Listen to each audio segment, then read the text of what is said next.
How long does it take to relieve hip pain, and what should your expectations be for the long run? In this video, we're going to be talking about the realities of getting relief from your hip pain and also how you're going to maintain permanent pain-free hips. So first of all, you need to understand that the amount of time it takes you specifically to get out of your hip pain can vary greatly. If you're lucky, you might find a couple good exercises, you might find a couple good workouts that really help eliminate your hip pain fairly quickly. You might find them on my channel. You will want to check the description box for links to all my different hip exercises and hip workouts that might help you, especially if you're a total beginner. But those workouts, one or two exercises may not relieve your hip pain for the rest of your life. The reality is your comfort in your hips is dependent upon you maintaining good hip muscle function all around the hip joint. And it's not that there are just like 4 muscles you need to address. You have a bunch of muscles that wrap around the hip joint. So there are many different positions, angles, and movements that are going to affect the comfort of your hips. For example, you might find that going into hip flexion like this, meaning bringing your leg up, is really tough. You might find that it gets jammed up in there, it doesn't feel right. You might need to strengthen muscles on the front side, but you might also need to lengthen muscles on the back side or even on the side deeper right around the femur right here. So you might need to work on a bunch of different muscles. You might have weak muscles on the inner thigh here that are just right here that help you control stopping this and pulling in this way. So those muscles, very important. All of the muscles are very important. So you need to remember that because you're sitting in a chair all day or you're playing soccer for 15 hours a week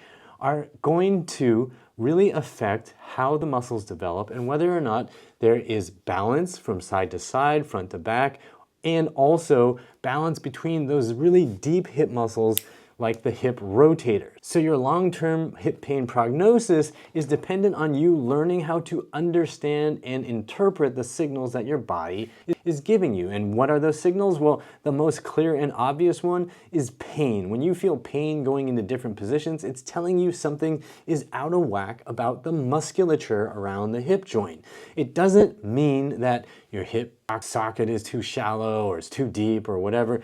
There are tons of people walking around right now, literally millions of people walking around right now with all kinds of alleged bone deformities who don't feel any pain. They probably have the exact same deformities you have and they don't feel pain. They have labral tears, they have cysts, they have FAI and hip impingement and hip arthritis, and all of these things, when you scan people, you see them in people who have no symptoms, so it's not worth your time to obsess about them. Instead, you want to think, okay, well, if this hurts, what muscles could be involved here? What muscles can I address to make my hips feel better and function better? Because when the function gets better, the comfort gets better.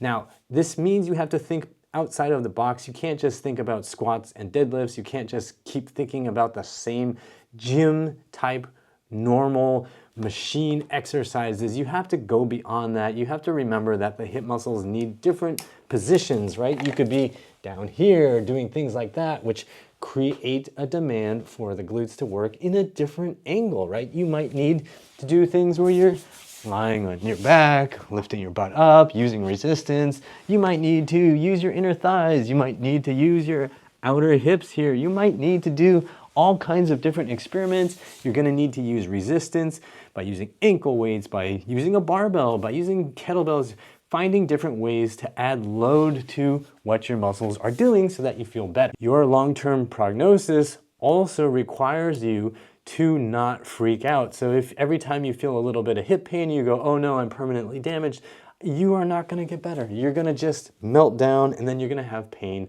nonstop because you're gonna start resting, you're gonna start taking the medical advice, which just tells you to go sit down, lie down, and just go to sleep and hope that the pain goes away. And you're gonna discover, as I did, that that doesn't work and that you just atrophy your hip muscles and atrophy aches. So if you don't want to be stuck in a cycle of pain because you're just atrophying and atrophying and atrophying, then you need to remember that stretching and exercise are what will keep your hips feeling correct if you do it correctly. So if I'm constantly doing middle split stretching and it makes me feel worse and worse and worse and worse, I need to think about how to make it so that I'm not making my body worse. I need to think about maybe strengthening my inner thighs, maybe strengthening my outer hips. Maybe I need to be strengthening the short range rather than strengthening out here in the stretched out range, right? I need to be in a shortened range, maybe firing those muscles, strengthening that. You gotta think a little bit differently than just like, oh, I'm doing a strengthening exercise and I'm just doing a stretch, right?